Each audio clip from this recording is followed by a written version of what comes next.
segment. And let's start with you, Ms. Grumman, by having you to talk about elder abuse from a mental position or from a mental situation, bringing to bear all of your experiences and whatever over the next 3 or 4 minutes in reference to that.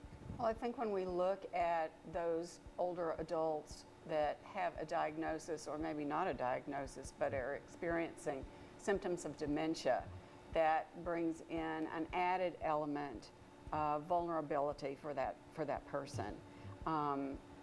When Adult Protective Services gets involved, they have to look at lack of capacity that person might have in order for them to be able to make a decision for him or herself. If they lack capacity, then Adult Protective Services has more ability to step in and be able to do something for that person legally. If the person has capacity to make the decision for him or herself, then they can either choose to bring legal action against their abuser on their own.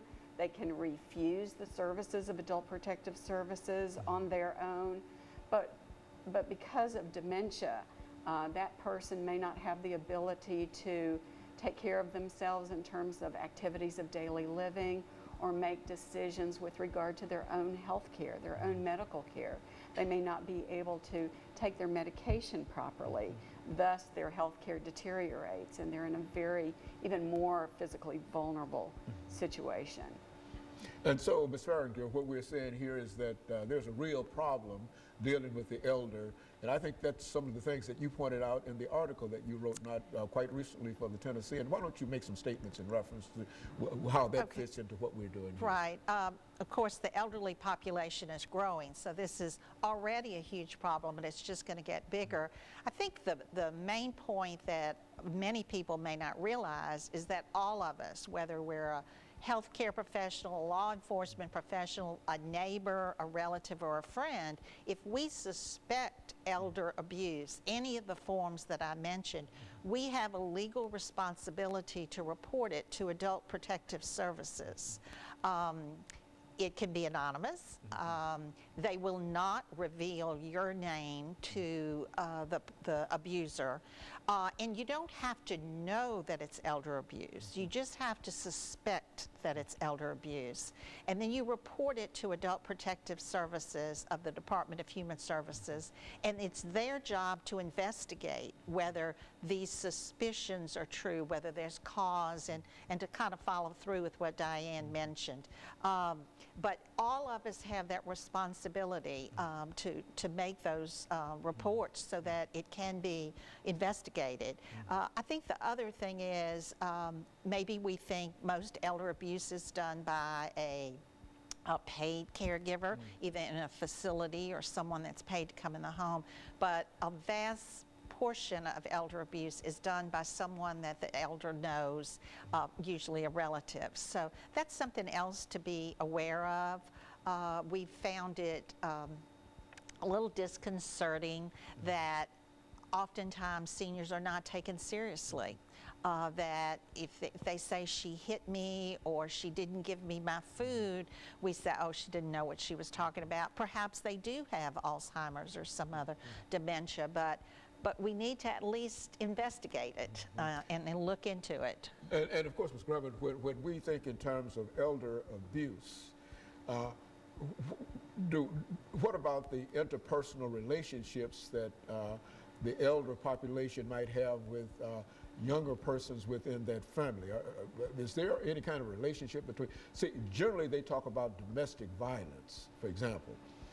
Can we say the same thing about elder abuse that we say about domestic violence, that it transcends all social, economic areas and et cetera? Absolutely. Is that we find it everywhere? That's exactly right. And we're seeing a lot of grandchildren now responsible for their grandparents.